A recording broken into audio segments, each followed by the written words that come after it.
Good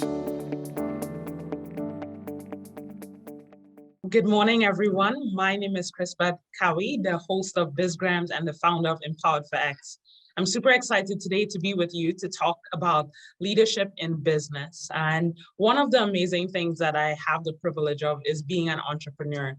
And as our team is growing, really thinking about how to work with others, how to communicate the shared values and goals that we have, and really finding the right people to come alongside me to help build this dream. And I realize that many entrepreneurs, as they're beginning that shift from, solopreneur to bringing on their first teammate or their first intern, their first hire, and grow the company, they're oftentimes challenged with releasing some of the roles and responsibilities to their teammates and trusting the process. So the question that I get asked all the time is like, what is my role as the leader of an organization?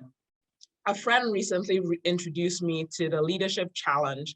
And I wanted to just share the 10 things that they shared is important. And I reflected on them and thought about the benefits to myself and my company. And I decided today I would share that with you. So stay tuned. So number one, on the leadership challenge, number one is clarify values by finding your voice and affirming shared values. And so as an entrepreneur, you need to be very clear about, what are your core values and really clear about what are the company's core values. Sometimes what we see, there's an alignment from the personal to the business, right? And I'll give you an example. One of our core values here is, one of my core values, let's start with that, is fun epical. So, fun epical is my word. You've heard me talk about it. Fun and epic combined for great or small adventures that's impactful and memorable. And my life, I love to try new daring things, but I also like those quiet moments, where I'm meditating, where I'm praying, I'm going for walks and really connecting with nature in those ways. So remember, it doesn't have to be like all the time adrenaline rushing, but also those quiet moments. And so one of the things that's really important to me is bringing fun and impactful moments and experiences into my business. And one of the core values we talk about is professional client care, right? That kind of sounds boring. So I'm in the process of now saying a phonetical experience for clients that are coming through, right? And so now you see that synergy. When I convey that message now to our clients, our clients and team, they understand it means that when someone comes through our doors, they must get a phonetical experience, a fun and epic, a memorable and impactful time with us. Because guess what? When we make our customers feel like they belong as in our community, they talk about us. They go and tell stories about the work that we've done in order to help them and their business grow. So we're really excited about that. So my role as the leader is to be really clear about our core values and sharing that with my team as we continue to grow. Number two is setting the example, right? And it's funny, you're the leader. You now have more eyeballs and people trusting you to support them on their career building journey, their entrepreneurial journey, or whomever you're serving. And so people are looking at you and really looking to see the examples that you're setting. So I'm gonna keep using this phonetical example.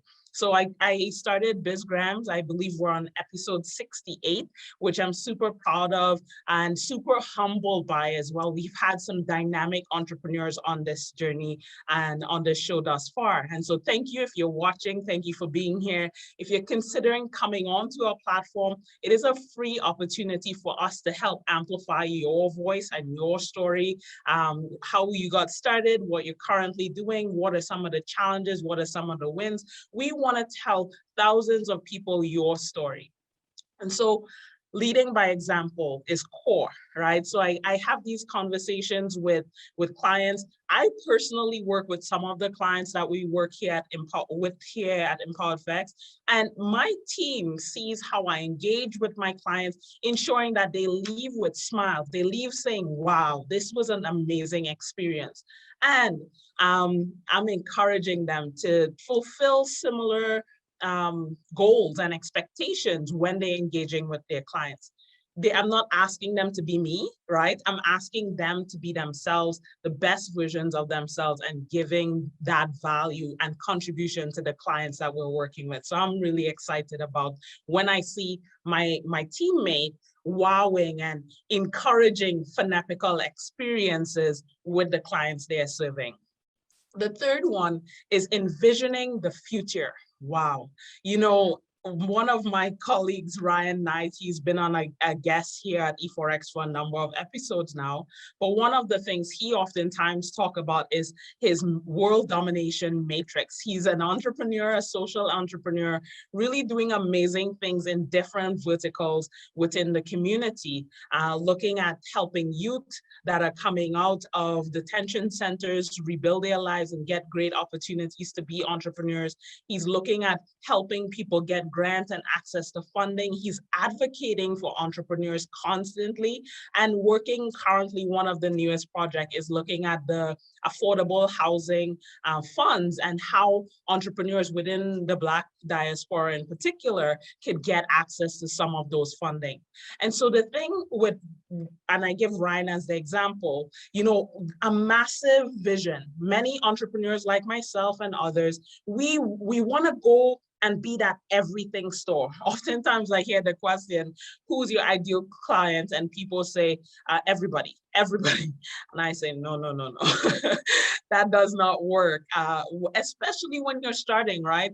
I always give the example of Amazon. Before Amazon became the everything store that we know today, Amazon started with used textbooks. So they were a bookstore before they became the everything store. And even now, Amazon is not serving everybody. What about, think about this, the people without internet, the people that don't have postal delivery services, all of these things, they may be rare, but they still exist, right?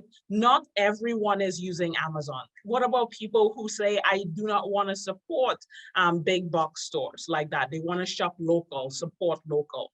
And so in that context, they're still not serving everybody, right? So you as a small startup, don't stretch yourself so thin to try to do the impossible when you're starting. You will probably get to millions and thousands of sales at some point in your business life cycle. But when you're starting out, it's really important to keep that vision in mind. I'm sure, you know, Bezos had the idea, I want to serve, be a global business. He probably had that vision, but he said, where do I start? So the vision that you have as an entrepreneur is so key and crucial to helping the team anchor and reach different milestones. And it is your responsibility to share that vision with the team as you're growing. So keep that in mind as you're going forward on this journey. The fourth one is, encouraging your team members to become and embody parts of that vision, right? So for example, you may be thinking, okay, I need to bring on someone with financial skill set. I often tell startups, when you're starting out, you must consider to start building out your power team. And one of the important role on the power team is having an accountant on your side. In larger organizations, they oftentimes have, the CFO, so the chief financial officer. You may not be able to get there yet, but you can start putting in, implementing the requirements that's needed. So the accountant will help you understand your current inflow and outflow of revenue and expenses in that way. And then also helping you project, creating that forecasting, that 3-year forecast to get to the milestones that you're working towards. So having someone like that on your team, you may say, in 3 to 5 years, I want to be making $2 million. Okay, working alongside of the financial person, the accountant, or, maybe even the bookkeeper may be able to help you with that. But working alongside that person who understands the numbers, they can then help you build a plan for it, understand the milestones that you need to get to. Okay, you need to be making, 10,000 or 20,000 in revenue in order to get that in year 3. So really getting your team to buy into the vision, to support you and help you move your business forward. And it is so important, right? I oftentimes talk about the role of the CEO. It's about deciding, so making a decision, what is going to be done. You get to do some stuff. The other one is delegate. And so when you're delegating, you're really casting your vision to the teammates, and they're now buying into that vision to help you elevate. So keep that in mind. The other one is, as a leader, you're searching for opportunities, right? You're looking at the trends. You're looking at, how the wind is blowing.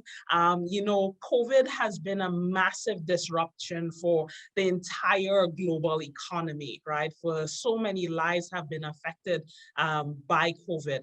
Lots of positive things came out of COVID as well. People have been able to be faced with challenge and reinvent what their business could look like, is looking like, and they're picking up momentum and building, generating revenue. They're helping their families and their teams gain some sort of stability as they're moving through this. But really, when challenges hit, it's about thinking about where are the opportunities. And, sometimes it's very hard to get to that place right off the bat, but know that if you're an entrepreneur, remember, you're driving the car.